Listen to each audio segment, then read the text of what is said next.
जी नमस्कार दोस्तों। और मैं राजीव सर।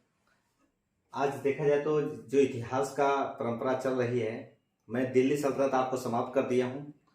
आज मैं लेके आया हूँ मुगल साम्राज्य। दोस्तों अगर अच्छा लगे तो दोस्तों को शेयर करिएगा जरूर, और लाइक और सब्सक्राइब जरूर करिएगा। बहुत बहुत धन्यवाद इसके लिए। आइए चलते हैं, देखते हैं दोस्त कि मुगल साम्राज्य की हम बात करते हैं तो मुगल साम्राज्य में देखा जाए तो 1526 से चालू होता है दोस्त मुगल साम्राज्य। मगर आपको बता देता हूं कि जरा देखिए 1707 ईस्वी तक ही मुगल साम्राज्य दो भागों में बटा हुआ है। एक है पूर्व मुगल काल, एक उत्तर मुगल काल। तो जरा ध्यान दीजिए, उत्तर मुगल काल का जो शासन होता है बच्चा, ये 1707 से 1858 मतलब देखा जाए 57-58 तक होता है। 57-58 तक होता है। तो कुल मिलाकर देखा जाए तो इसको कहते हैं उत्तर मुगल काल। क्या कहते हैं बच्चा? उत्तर मुगल काल। तो जरा ध्यान दीजिएगा, तो मुगल काल को दो भागों में बांट दिया गया है दोस्तों। दूसरी बात बता दूं, जरा ध्यान दीजिएगा कि मुगल काल को जहां तक सवाल होता है कौन सी भाषा की बात करते हैं, तो मुगल साम्राज्य कौन सी भाषा है, ये भी बहुत बड़ा मतलब बात होती है। तो मुगल साम्राज्य जो है फारसी भाषा में है। कौन सी भैया? फारसी भाषा में है। मैं एक एक डिटेल आप करता जाऊंगा। तो फारसी भाषा में है। और देखा जाए तो अरबी, अरबी जो अरब में बोला जाता था, अरबी रूपांतर है। अरबी अरबी रूपांतरण है, रूपांतरण है दोस्त। तो आप समझ सकते हैं। तो कुल मिलाकर देखा जाए मुगल साम्राज्य 1526 ईस्वी में देखा जाए 1707 ईस्वी तक माना जाता है, और उत्तर वैदिक काल 1707 से और 1858 ईस्वी तक माना जाता है। और देखा जाए तो सबसे बड़ी बात है, मुगल कौन सी भाषा है, तो फारसी है। ये अरबी रूपांतरण है। और देखा जाए तो सबसे बड़ी बात क्या है दोस्त, और बताते हैं कि मुगल, देखिए मंगोल आक्रांता नाम सुने होंगे, मैंने 50 बार पढ़ाया है। देखिए मंगोल आक्रांता, तो आक्रांता कौन था बच्चा? मंगोल आक्रांता चंगेज खान नाम सुने होंगे आप लोग। तो चंगेज खान, तो वही चंगेज खान जब आया था भारत में इल्तुतमिश के जमाने में दोस्त, वही है चंगेज खान। और देखा जाए तो चंगेज खान की 14वीं पीढ़ी, 14वीं पीढ़ी कौन से है बच्चा? ये मुगल साम्राज्य की हम बात कर रहे हैं, 14वीं पीढ़ी है। और देखा जाए तो उस समय 14वीं पीढ़ी की हम बात करते हैं तो उस देखिए उससे उत्पन्न कौन है? एक देखा जाए उत्पन्न एक लड़की है, एक लड़की है। उस लड़की का नाम क्या है? उस लड़की का नाम है कुतुब निगार खानम। देखिए कुतुब निगार खान, कुतुब निगार खान, तो खानम। तो कहीं ना कहीं देखा जाए तो जहां तक सवाल होता है कि यही 14वीं पीढ़ी से, देखिए मंगोल आक्रांता चंगेज खान की 14वीं पीढ़ी से उत्पन्न एक लड़की, उसका नाम है कुतुब निगार खानम। तो जरा ध्यान दीजिएगा कि कहीं ना कहीं एक ऐसा मिलता है। और देखिए, और एक बात बता दूं, इनका विवाह कहाँ हुआ? इस लड़की का विवाह कुतुब निगार खानम की बात कर लें, इनका जो विवाह हुआ था, इनका विवाह की बता दूं, तैमूर लंग नाम सुने होंगे। मैंने बताया था तैमूर शासक कौन था, तो आपने पढ़ा होगा इसके पहले सैयद वंश। तो देखिए तैमूर लंग, जरा ध्यान दीजिएगा। तैमूर, देखा जाए तैमूर लंग की हम बात करते हैं तो तैमूर कौन सा है भैया? तो तैमूर, देखिए तैमूर लोगों में 14वीं पीढ़ी है, चौथी पीढ़ी है। तो जरा ध्यान दीजिए, चौथी पीढ़ी, तो चौथी पीढ़ी कौन आया था? तो देखिए तैमूर लंग की बात करते हैं तो उससे चौथी पीढ़ी से उत्पन्न कौन है बच्चा? तो जरा ध्यान दीजिएगा, चौथी पीढ़ी से उत्पन्न है मिर्जा शेख। अब जरा ध्यान दीजिएगा, मिर्जा शेख हैं। तो अब इन्हीं के साथ क्या हो जाता है? तो मिर्जा शेख के साथ, या उमर शेख कहते हैं, सॉरी मिर्जा शेख तो उपाधि बाद मिली है। उमर शेख के साथ इनका क्या हो जाता है? विवाह हो जाता है। किसका विवाह हो जाता है? कुतुब निगार खान का विवाह हो जाता है दोस्त। तो आप समझ सकते हैं। मैं देखिए मंगोल चंगेज खान 14वीं पीढ़ी से उत्पन्न एक लड़की कुतुब निगार खानम, और देखिए तैमूर लंग के चौथी पीढ़ी से उत्पन्न उमर शेख साथ विवाह हुआ। और इसी विवाह हुआ और इसी से उत्पन्न कौन हुआ था?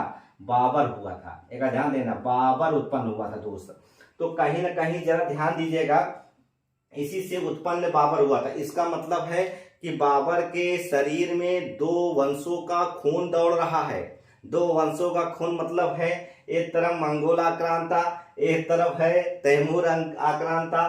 तो कहीं ना कहीं देखा जाए तो जब जिसके शरीर में दो रक्त को मतलब दो वंशों का खून दौड़ेगा तो कहीं ना कहीं बुद्धि तेज रहेगी और बड़ा वीरशाली रहेगा। आइए दोस्तों हम बात कर लेते हैं। तो जरा ध्यान दीजिएगा कि कुल मिलाकर देखा जाए तो 1800 देखिए 1894 देखिए, पहले सबसे पहले हम बात करते हैं कि 18 का जन्म मतलब जन्म की बात कर लें किसका, तो बाबर का जन्म की बात कर लें। बाबर देखिए, बाबर की हम बात कर लें तो बाबर है चगताई तुर्क है। चगताई कई बार क्वेश्चन पूछा है, चगताई तुर्क है दोस्त, जरा ध्यान दीजिएगा कौन सा है तुर्क, चगताई तुर्क है। और दूसरी बात बता दी कि देखा जाए तो इन्होंने मिर्जा की उपाधि धारण किया था, मिर्जा।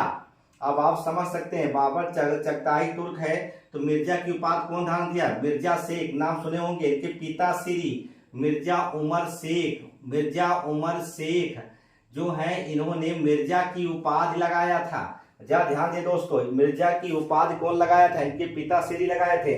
मगर देखा जाए तो बाबर का जन्म हुआ वैलेंटाइन डे में 14 फरवरी 1483 में हुआ था दोस्त, 14 फरवरी 1483 में हुआ था। अब जरा ध्यान दीजिएगा 14 फरवरी 1483 में, और बाबर की मृत्यु कब होती है दोस्त, जरा ध्यान दीजिए, ये 1894 ईस्वी में बाबर के पिता की क्या हो जाती है, बाबर के पिता की मृत्यु हो जाती है। मतलब उमर शेख मिर्जा की क्या हो जाती है, उमर शेख की मृत्यु हो जाती है। तो जरा ध्यान दीजिएगा। अब जरा ध्यान दे, उस समय ये मात्र कितने वर्ष का था वह, देखिए बाबर की उम्र उस समय कितनी थी, 11 वर्ष की थी दोस्त, समझे, 11 वर्ष की दोस्त थी। और कहीं ना कहीं जरा ध्यान दीजिएगा कि अब 11 वर्ष की उम्र में 1194 देखिए 1894 मृत्यु हो जाती है। अब एक बहुत बड़ा जिम्मेदारी मिल जाती है फरगना का। अब जरा ध्यान दीजिएगा कि फरगना की हम बात करते हैं। अब उस समय ये फरगना का शासक किसको चुन लिया जाता है, देखिए भैया फरगना की हम बात करते हैं तो फरगना का शासक चुन लिया जाता है बाबर को, समझे, बाबर को चुन लिया जाता है। अब जरा ध्यान दीजिएगा कि जब बाबर फरगना का शासक बन जाता है, इसकी एक पैतृक जमीन होती है बाबर की। बाबर की पैतृक जमीन कौन सी है दोस्तों, मैं आपको बता दूं कि पैतृक जमीन थी समरकंद। समरकंद देखिए, समरकंद को जीतने के लिए ये निकल जाता है 1496 ईस्वी में, मतलब कहीं ना कहीं 1414 देखिए वो 1894 ईस्वी में इन्होंने समरकंद को जीतने के लालाइश था और उस पर आक्रमण भी कर देता है दोस्त। जब आक्रमण कर देता है मगर सफलता प्राप्त नहीं कर पाता है दोस्त, समझे भैया। तो देखिए कुल मिलाकर ये फरगना शासक जरूर बन जाता है, मगर देखा जाए तो बाबर उस पर मतलब समरकंद जीतने की इच्छा बहुत होती है, क्योंकि पैतृक जमीन है, कोई अपनी पैतृक जमीन नहीं छोड़ना चाहता है। मगर क्या हुआ, उसका सपना अधूरा रह गया, समझे। और 1496 में दोबारा वो आक्रमण कर देता है समरकंद पर, दोबारा आक्रमण कौन करता है, समरकंद पर दोस्तों, समरकंद पर करता है। मगर वो भी क्या होता है, दोबारा भी वो नहीं जीत पाता है। अब सबसे बड़ी बात है फिर सपना अधूरा रह जाता है। और इन्होंने देखा जाए तो जहां तक सवाल है कि उस समय कामयाब नहीं हो पाता है। और कुल मिलाकर देखा जाए तो 100 दिन तक सर देखिए बीच में जब दोबारा आक्रमण करता है तो आक्रमण करने के बाद शायद 100 दिन तक 100 सुनने में मतलब देखिए कितना पढ़ा है कि 100 दिन के लिए बना था वह राजा। मगर इसी बीच में क्या हो जाता है, इसी बीच में वो समरकंद इससे हाथ से निकल जाता है। क्योंकि कारण क्या है दोस्त, समरकंद में उज्बेर शासक था, उज्बेर वंशों का शासक था, उज्बेर लोग का शासक था। और जिससे कारण 100 दिन तो जरूर शासन किया बाबर समरकंद पे। मगर देखा जाए तो उज्बेर ने उस पर आक्रमण कर दिया, जिससे वहां क्या हो गया, ये बाहर हो गया। कौन बाहर, बाबर को बाजाते बाध्य होना पड़ा। और बाध्य का मतलब है समरकंद को छोड़ना पड़ा। और इन्होंने 100 दिन तक मतलब वहां शासन किया था समरकंद पे। तो कुल मिलाकर देखा जाए तो जैसे कहते ना घर का हुआ ना घाट का हुआ। अब जरा ध्यान दीजिए, यहाँ शासन कर रहा है, फरगना इससे हाथ से निकल जाता है, और जब दोनों जगह से हाथ से निकल जाता है इसके पास कोई चारा नहीं बचता है दोस्त। और जब चारा नहीं बचता है, ये ना जानते हैं ना घर का होता है ना घाट का होता है। इसके पास देखा इसका बेटा भी ऐसे हुआ था। जब ये देखा जाए तो ये इसका बेटा हुमायूं की बात कर ले 1540 में, जब ये उस समय शेरशाह सूरी के समय जानते हैं शेरशाह सूरी ने इनको क्या कर दिया था, देश से निर्वासित कर दिया था। ये भागते हुए कहाँ पहुंचे थे, तो जरा ध्यान दीजिएगा, कहीं ना कहीं देखा जाए तो फारस के पास पहुंचे थे। और उसी समय इनके क्या हुआ, जब इनका फरगना से भी निकल गया, समरकंद से भी निकल गया हाथ से, तो ये किसके पास पहुंचे दोस्त, ये फरगना के शासक के पास पहुंचे। कहा मेरी मदद करो दोस्त, नहीं मैं तो खत्म हो गया, मुझे मार डालेगा उजबेरों लोग ने। तब ये फरगना शासक ने कहा देखो बेटा मैं तुमको मदद करूंगा, मेरी कुछ शर्तें हैं बेटा, और शर्तें तुम अगर मान लोगे तो 100% तुम्हारी सफलता कर दूंगा। तो ये मामला था बच्चा। अब जरा ध्यान दीजिएगा, जब ये यहाँ से भागते हैं तो उजबेरों की देखिए भैया, फारस के राजा के पास जाते हैं, फारस के शासक के पास जाते हैं। तो शासक वहां का कौन होता, इस्माइल। अब कौन है बच्चा, इस्माइल था। इस्माइल करते हुए कहा बेटा इधर आओ, तुम भागते रहोगे ऐसे, तुम देखो बेटा इन्होंने कहा महामहिम मुझे आप मेरी मदद करो अल्लाह इलाह, नहीं तो गड़बड़ हो जाएगा। तो कहीं ना कहीं इस्माइल ने मुस्कुराते हुए इस्माइल करते हुए कहा बेटा तुम देखो मैं तुम्हारी फुल मदद करूंगा, तुमको करना क्या पड़ेगा, तुम सिया अपनाओ। पहला नंबर सिया अपनाने के बाद बेटा देखो सुनो, पहले तुम मुझे काबुल दे देना, काबुल जीत कर देना। क्या देना भैया, काबुल मुझे दे देना, समझे। और तब तुमको मैं क्या दूंगा, तब हम तुमको मैं मतलब अपने सैनिक थमाऊंगा, अन्यथा तुम जिंदगी में भागते रह जाओगे।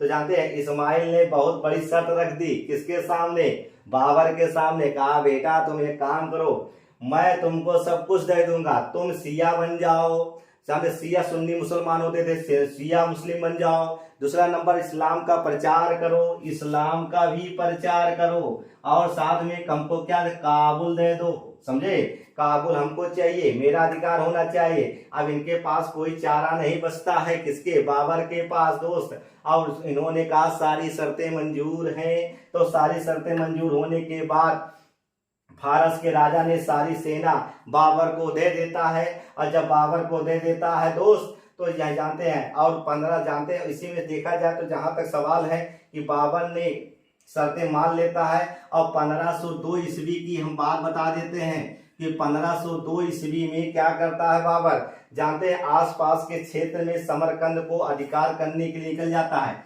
आसपास के क्षेत्र जो होते हैं, और देखा जाए समरकंद पर अधिकार करने के लिए निकल जाता है।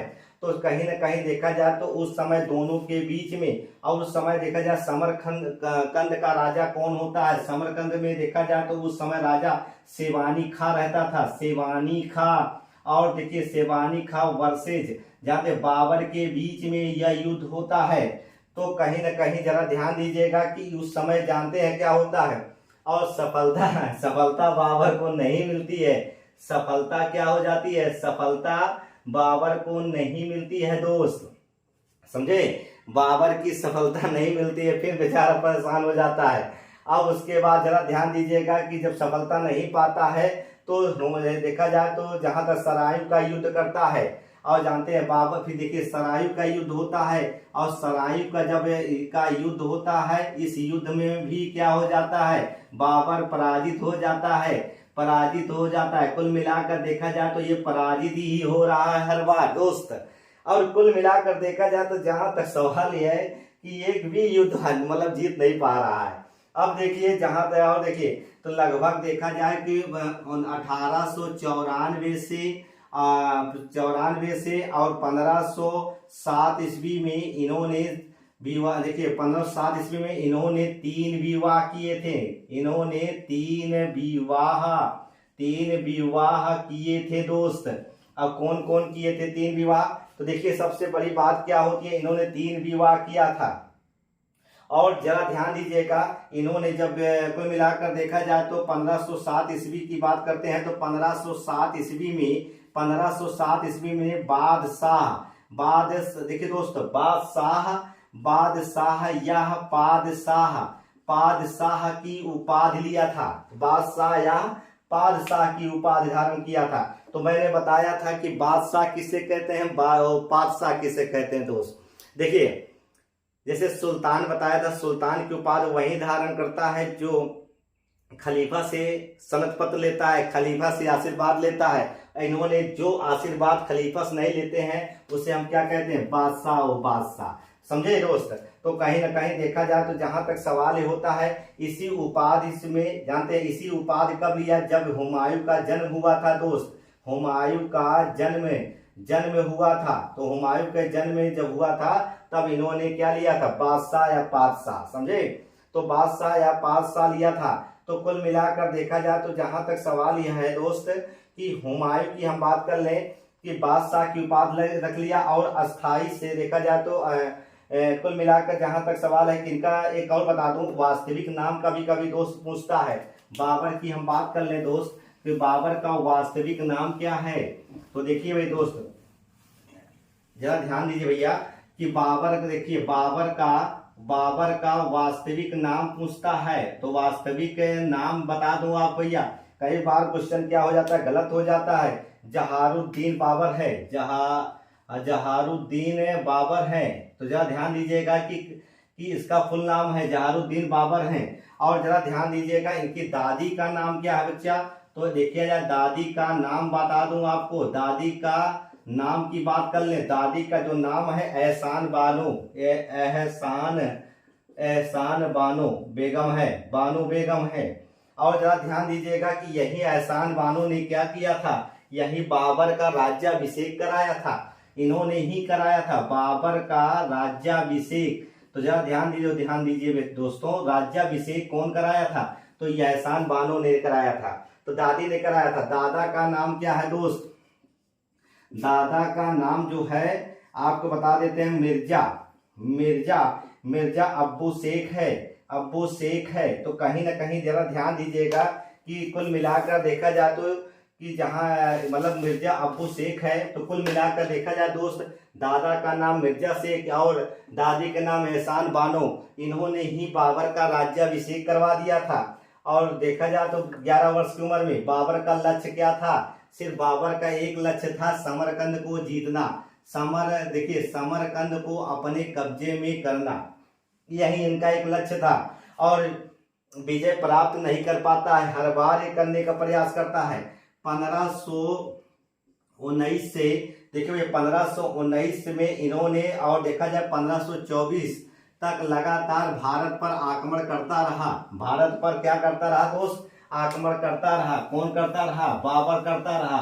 तो जरा ध्यान दीजिए, हम आपको बता दूं कि देखा जाए तो जहां तक सवाल है 1517 ईस्वी में बाबर ने क्या किया, इन्होंने एक युद्ध लड़ा, उसका नाम है बाजोर का युद्ध किया। ये पंजाब के क्षेत्रों में पड़ता है, मगर वर्तमान समय में देखा जाए पाकिस्तान के आसपास ये जिला में है। बाजोर में इन्होंने देखा जाए तो बाजोर में इन्होंने पहला युद्ध किया था। उसके बाद 1517 ईस्वी में इन्होंने एक और किया था युद्ध, भेरा का युद्ध। और जरा ध्यान दीजिए दोस्त, यही भेरा के युद्ध में पहली बार क्या किया था, पहली बार तोप का प्रयोग किया था, प्रयोग किया था दोस्त।